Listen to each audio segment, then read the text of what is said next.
Hey everyone, another day, another handheld, with this one being the Model X5. The X5 is a budget vertical handheld, hovering around the $25 mark while on promotion, and kind of comes across like a Datafrog SF2000 has merged with the ever-smiling PowerKiddy RGB20S in terms of its design. Its box does have some wild statements, like pointing out that the handheld isn't washable, should never be soaked, and how it should always be charged under the guardianship of adults, which is always great advice, to be fair.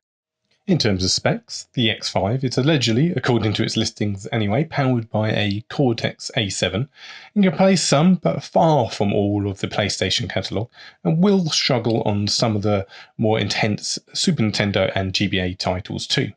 The X5 has a 3.5-inch display, a 2000 mAh battery, a custom Linux OS, and comes in at around 145 grams. Straight out of the box, the X5 isn't horrendous in terms of shell design for a budget handheld. It's incredibly light, and although the black finish quickly attracts fingerprints, it doesn't look too bad overall.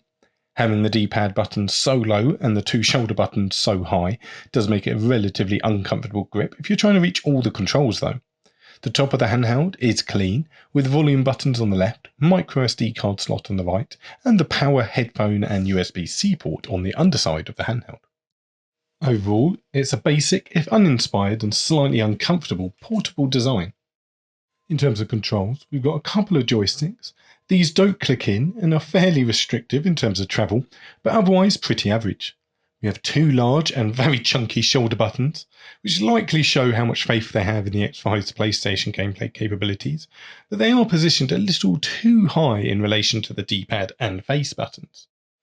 The face buttons themselves are again pretty average in terms of a budget offering. They're pretty hollow feeling and aren't the most responsive, but they will certainly get you by without too much trouble otherwise. The Start, Select and Function menu buttons are all a little too recessed into the shell to be comfortable presses, but at the very least, thankfully aren't regularly pressed at all. The X5 D-pad is unfortunately its weakest area of the controls, with a swollen but hollow feel to it that doesn't have much pivot in any direction, while recessing all the way into the shell with a press on its centre. Multi-directional inputs then become very difficult to pull off reliably, and the lack of response from the D-pad makes using it just uncomfortable on the long term. For firmware, the X5 has a Pandora cross with Emulix setup that we've seen in various iterations with budget handhelds before. It's certainly simple, with only save states and simple control mapping available to the user, but it is usable overall, just certainly on the more restrictive side. So I'll cut some gameplay footage now before summarising back up at the end.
So overall, the X5 isn't anything too special.